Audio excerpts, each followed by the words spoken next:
Hello, and welcome to the Creative-ish podcast. We're your host. I'm Kelly. And I'm Ariana. Or should I say Aria? For those of you that are watching on YouTube or are listening on your favorite podcast platform, Addie has come to today's episode with a different look. You know, we're curly girls if you have seen our podcast cover, but Addie today has her hair straightened. I have a blowout. Okay? A blowout. And I feel like a princess. I feel fabulous. She looks fabulous, like a superstar. I love it. I love having my hair like this. You know, if you need a little confidence boost, just get a $25 blowout and it'll fix all your problems. That's right. So yeah, this is like her alter ego. I don't know. I feel like she looks so different.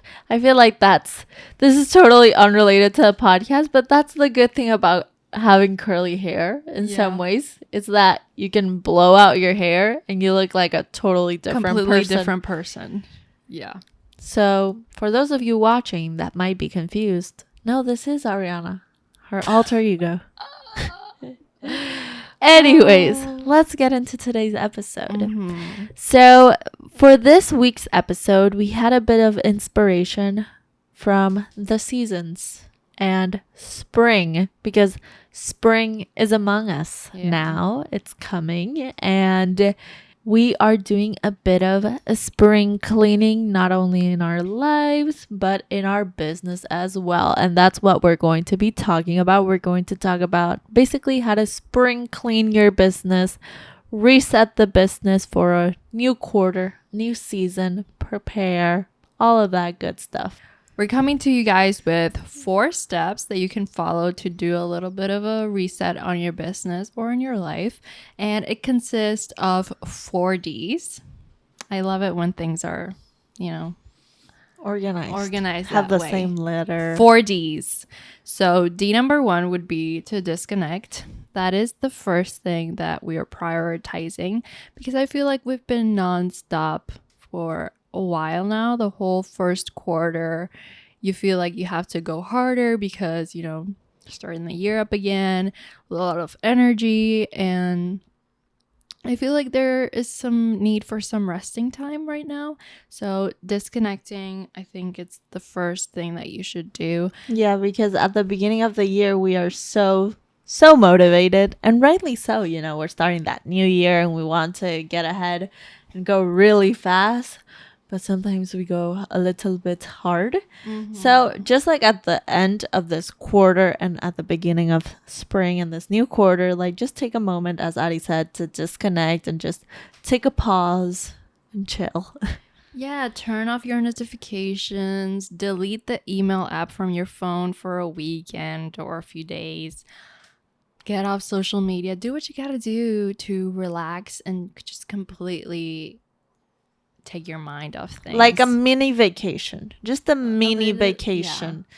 So that you have that little refresh and reset, and you hit that button and get back on it for the new quarter. Mm-hmm. Whatever rest you like to do, there's a lot of different types of restorative ways to recharge your batteries. Exactly. Some people like to socialize, other people like to be alone. Yeah, for sure. Yeah. Just do whatever makes you feel disconnected, at peace, relaxed, just all of that good stuff.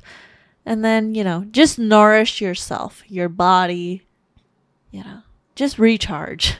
Let your mind go blank. Basically, let yourself get bored. Let yourself get bored. Yeah, that is the foundation. And once you do that, once you disconnect, then come back, the next D is to declutter. So decluttering, this can be in real life or digital decluttering, which I feel like is so important. It is very important, especially if you're like a service provider, if you use your computer, not even if you're a service provider, just if you use your computer in general. This could also apply if you have a job, etc. But, your digital workspace is really, really important. Like, if your downloads folder is crazy, oh my gosh, I haven't looked at my downloads folder in like 2 months. Terrible. It's just, we have to do it. We have to do some digital decluttering. If your desktop folder is terrible, I'm not going to name all the folders, but like, clean them out. And yeah, I think I could give a recommendation for Michelle B. She's a fellow YouTuber.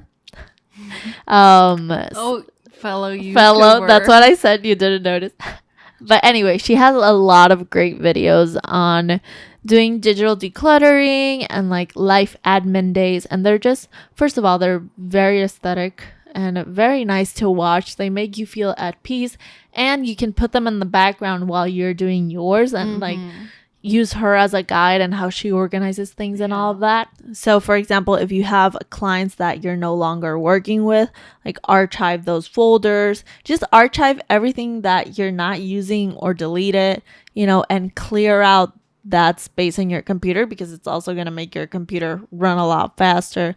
Yeah, just declutter. And do some file management. I think Michelle B also has some good videos on file management strategies and different ways to organize your files. Yeah, which is also very useful. Yeah, and I'm talking to myself here, but I really need to clean out this podcast files.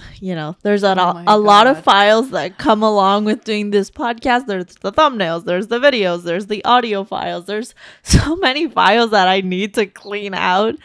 So I'll be doing that this weekend for sure. Fun. We have to make it fun. Maybe watching some movies in the background. No, we can do it in bed. Like, it's generally so satisfying when you look at the videos from Michelle B and other people. I think another one that I really like is one by Thomas Frank.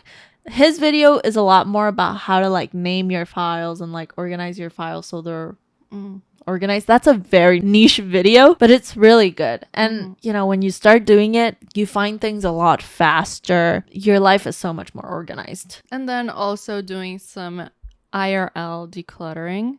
So decluttering your workspace, cleaning up. I feel like we also personally have to like do some closet decluttering, the kitchen, stuff like that will just make you feel better when you're in a clean space, obviously. Yeah, we don't have to do a lot of physical decluttering for the business because we have no overhead.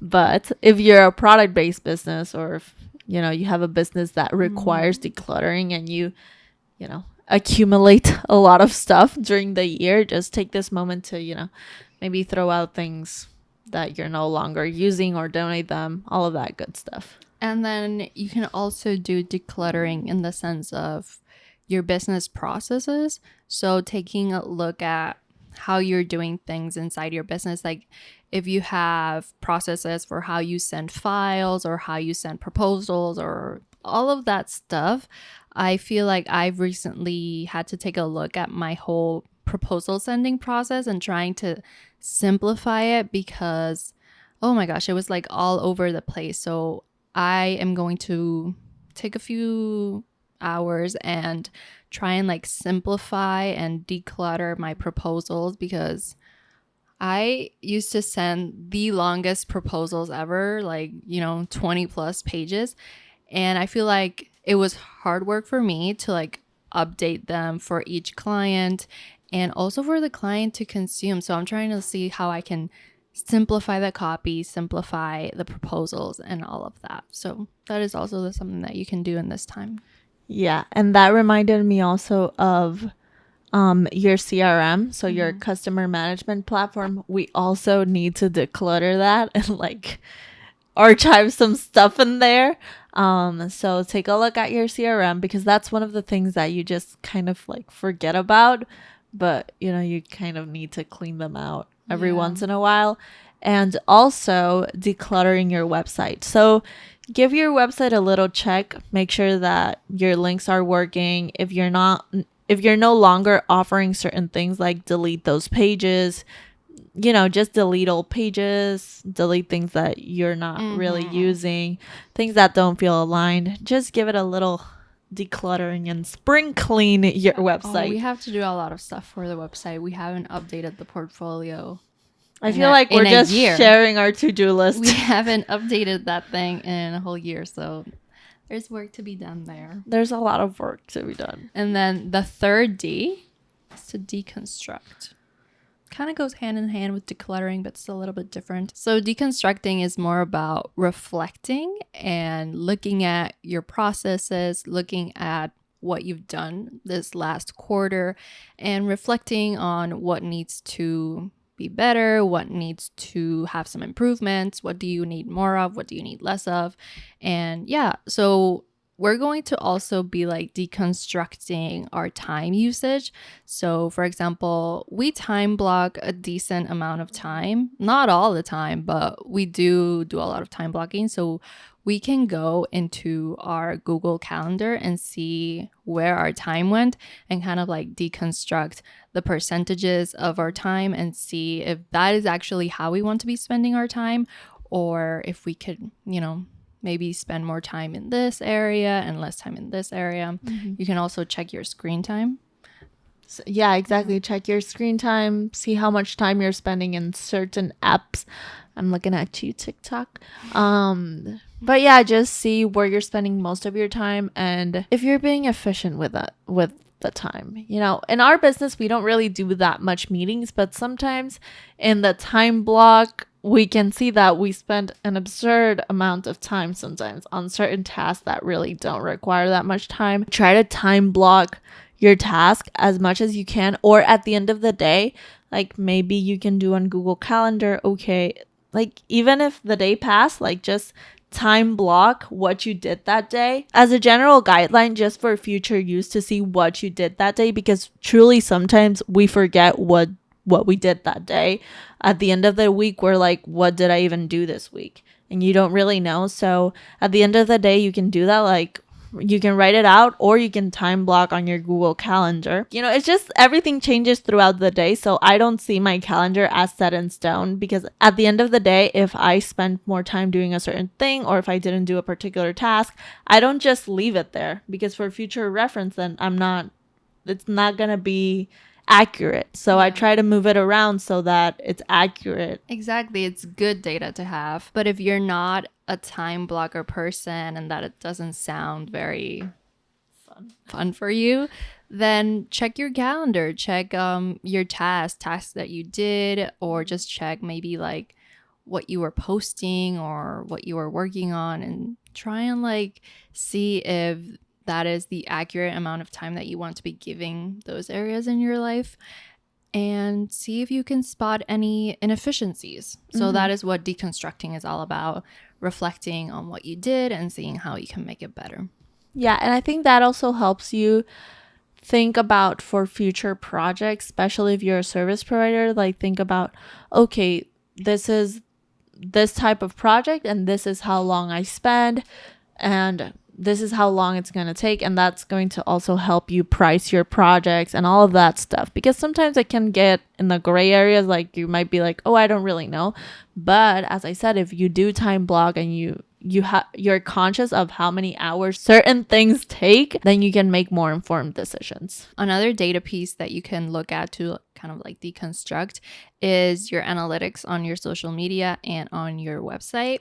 So deconstructing that a little bit and seeing, what performed better, what pages on your website are generating more traffic, and analyzing that whole situation to make more informed decisions for the next quarter. Yeah. Also on that note, take inventory of what services you offer during the month, what services you book. So if you're not booking a certain service, maybe consider either eliminating it or seeing how you can promote it for the next quarter. Just see what services you want to focus on, or what passive products or what products in general, and take that into account. Like use that data from your sales, from your analytics, from your website to see what is moving the most and where can you focus your attention. And another thing that you can check on is your budget. Your money, where is your money going? How did you spend your money this quarter? How much money came in? And just analyze that data. Exactly. We have a great Excel sheet that Addie always updates at the end of each quarter, and it's what do you do? It's like income. I don't know it very well, but it's like gross income, then it's like net income, and Yeah. it gives you like the percentage of expenses. So we have different incomes in the business. We have client-based income and then passive income from our website templates. So I divided those two incomes, and then we have the net income, then all of our expenses, and then like profit margins for the month. And I also have a little budget that says how much should we be spending on our payroll, on marketing efforts, on education. And then there are other categories in there like food, meals, business expenses. So we have Food, meals, business expenses. Essential. mostly meals. That is a big expense for us. But yeah, so we have percentages to keep those expenses equally, not equally, there should be more money going into certain things. And then when you see that your budget is mostly going to meals, then, you need to work on that. You need to work on that. So yeah, that is. Yeah. Also on that note, I also do a lot.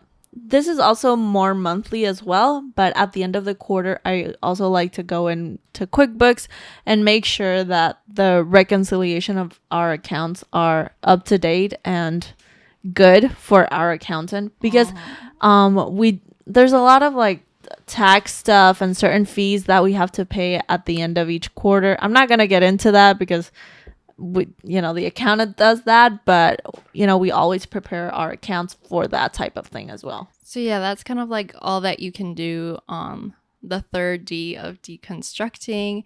It's just analyzing what happened this past quarter and seeing how can you do better. And then the fourth D goes in hand with that, which is design. Yes. So with the data that you got from deconstructing everything, you can design a new roadmap, design a new strategy, design new habits, or just a new way of being for this new season, this new quarter, and everything. You can just use that data to create a new plan. Like I said, just see what was working, see what isn't. And based on that, you can design what your marketing plan is going to look like, what your financial plan is going to look like, what are your projections for the next 3 months, what are your sale goals, like how many booked projects you want from certain things. For example, we want to have 4 branding projects and 2 website projects. That's a lot, but like, how can that look like for you? Like, what projects do you want to book and what's your goal for each one of your services? I think the first thing is to create the sales goals and then create a marketing strategy that aligns with that. So if you want to focus more on selling X type of service, then making sure that like the content that you're producing is working to sell that service. Sometimes if we just go and blindly make content like we have done for a lot of times, it just doesn't really work for you because you're not really having a clear goal with the content that you're producing. Some people might think that a marketing plan is just having a content calendar, when in reality, that's not it at all. Like, having a content calendar is not a plan. You need to reverse engineer your goals and see, okay, this is my goal. Well, then I'm going to make content to achieve that, and my marketing is going to reflect that. But if you're just like creating a content calendar with no real strategy, with no clear goal, it's not gonna have as much of an impact and convert as many people as you want. 100%. So yeah, the fourth D is just about designing a new path. It's very important to maybe every 3 months give a little refresh to your goals, your plans, your visions, because we change over time, and over time we kind of want different things. So it's important to keep yourself updated. Yeah, just keep your goals top of mind and fresh, because we usually make our goals at the beginning of the year, but this is now the second quarter. Maybe, as you said, maybe some things have changed, and just to keep that motivation fresh and top of mind in those goals and whatever it is that you want to do. Yeah, looking back at the goals that I set on January, I want completely different things now. So yeah, gotta update those. So if you guys are also in the vibe to create a new roadmap for quarter number 2 and set a new vision and all of that, then I highly suggest that you check out our brand new Notion template, which is called the quarterly planning template. It goes along with everything that we've covered on this episode, but you guys can do it on your own, on the comfort of your own home, and kind of like have the prompts and step by step what to do and all of that. So highly suggest that you guys check it out. Yeah. As you guys know, we're Notion girlies, so that template is on Notion, of course, and it's completely free. So we'll leave it down in the show notes. We just love sharing Notion templates with you guys. I just love it. I love it too. It's so fun. Yeah. We also have a monthly reset template. Yeah, if you guys want to check that one as well. That one, they're very similar. Yeah, the quarterly one is just more thorough, I guess. Yeah, because it's like more of your overall vision for like the next 3 months. Yeah. So it's not that minuscule, it's more like a grand vision. Yeah, go download it. Now we can recap. The 4 Ds were disconnect, declutter, deconstruct, and design. We need to live our life by design, guys. Yeah, 100%. Final thought. Anyways, now we can also talk about what we're bringing into the new quarter. So what are we bringing into the new quarter? We're bringing a fresh mindset. Fresh mindset. One of the things that I am embracing is not being afraid of people seeing me try. Especially if you listen to our last episode, we talked about there was a potential that I was gonna follow in Ariana's footsteps and do the 100-day TikTok challenge. And I joined her. I'm on day 4. Third day and fourth day, I wanted to quit. But I'm on it. And yeah, I'm just embracing, trying to not get that cringe and not being afraid of letting people see me try. Because when you're starting out like a new account or anything like that, you're like, oh, people are seeing me try. People are seeing that maybe I don't have that many views or, like, what am I doing? Who does she think she is? Like, what those is she thoughts. trying to do? Like, she trying to be an influencer or something? Yeah. But I decided that that's not going to stop me. And I'm not afraid of letting people see me try. So, yeah. I love that. I love that for you. Thank you. Preach. This is another mindset that goes hand in hand with that. Embrace the cringe, a mindset that I'm bringing on to this new quarter and that I'm really trying to embrace the cringe. To become a cool person and to become good at what you do, there will be moments where you will be seen failing and you will be seen looking like a fool. So I'm just embracing that as well, mainly because I'm doing this 100-day challenge and it can play with your head sometimes, yeah. It's nice that we're doing it together now. Yeah. It's fun. I like it. And you know what? I don't think I'm cringy, but I could see how other people seeing me like record myself in the car for like an hour could be seen as cringe. But I'm not letting that stop me. That's right. And another mindset that goes hand in hand with this whole embrace the cringe thing is plant the seed now, harvest later. Since we're in the spring vibe, I feel like it's aligned. But yeah, this whole 100-day challenge and doing my personal account, obviously I'm not going to see like immediate gratification. I'm not going to be seeing like immediate results from it. Every day it kind of feels like pulling teeth to make this video that will literally receive like 100 views. But I am embracing that I'm just planting seeds now. I'm planting a lot of seeds right now and I will harvest them later. There's also this quote that says the day that you plant the seed is not the day that you eat the fruit. So don't get it twisted. Yeah.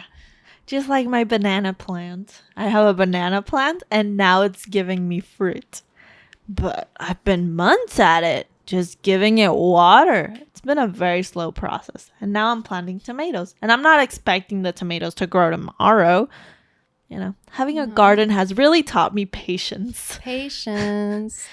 Yeah. Other things that we're doing in this new quarter, one of the things we're really excited about is one new service, one new offering. I'm not sure what to call it, but yeah, we're testing it out. We have a client that's kind of like our guinea pig, and it's a really special client, and we're basically helping in all aspects of her brand. We're basically like brand partners, and we're helping her launch the entire business, and we're extending our services beyond branding and going more into business structuring and just a whole bunch of things that just light us up. And we really love it. We just feel like we're brand partners, brand managers. I like to call it like brand growth partners.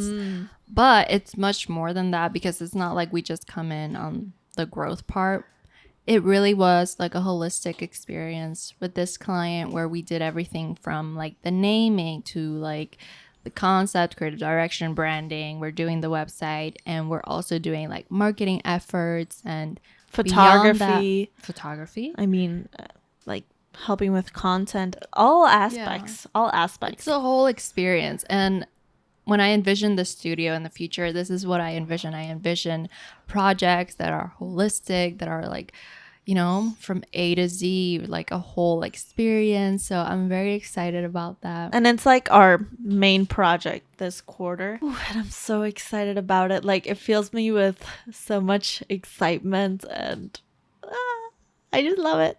Yeah, so we're trying to experiment with this service. I know that committing to a huge project like this is not for everyone, but we want to experiment more with doing strategy work and like business structuring. So kind of like what we talked about in this episode of like deconstructing your business, analyzing the data, and creating strategies. We kind of want to lean more into that. So if you want to do some business planning with us, we are so open to doing that. Yeah, we absolutely love coming up with business ideas and doing like the whole business structuring. It's so fun for us. And yeah, we're just really excited to work on it with more clients.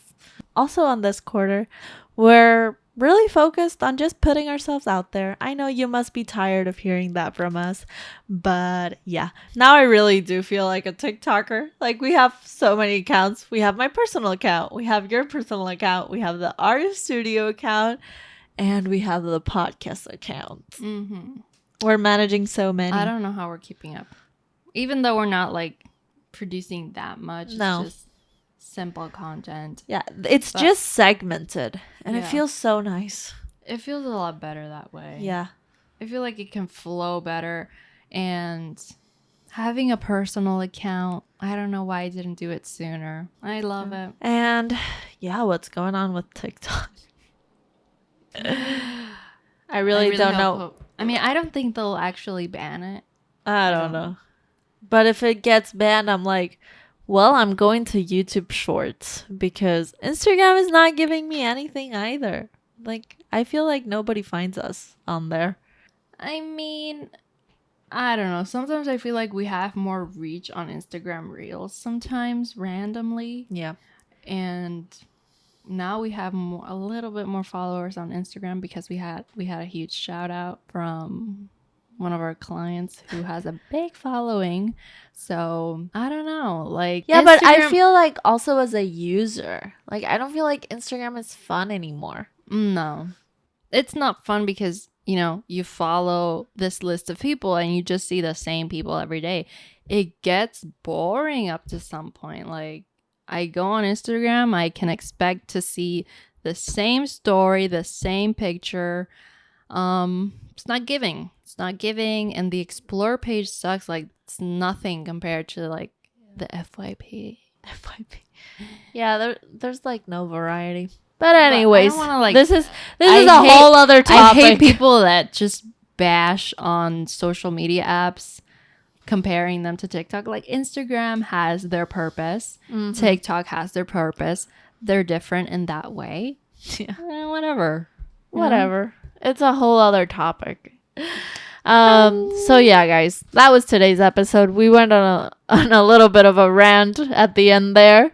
But I really hope you guys enjoyed it. Remember to download our free Notion templates. It's going to be linked down in the show notes so you can get it. Yes, and we hope that you guys have a great second quarter. Beautiful spring. Spring is my favorite time of the year, honestly. It just feels like a little refresh. I don't know why it's your favorite time of the year. We don't feel seasons here in Puerto Rico. Yeah, but it's more of an emotional feeling of springtime. Okay. The crops are growing. Oh, it's mango season soon. I'm so excited. That is totally irrelevant to this episode. But yeah. Anyway, let's wrap it up. Springtime. Let's wrap this episode up, buddy. Yeah. Check the Notion template. Do your reset. Follow us on TikTok. We have 4 accounts now, so check them down in the description. And hope you guys enjoyed this episode. If you enjoyed it, please subscribe, follow us, leave us a rating on Spotify or a review on Apple Podcasts. Oh, especially if you're feeling nice. If you're not feeling nice, go someplace else. I'm kidding. Thank you so much for listening. We'll see you in the next one. Bye.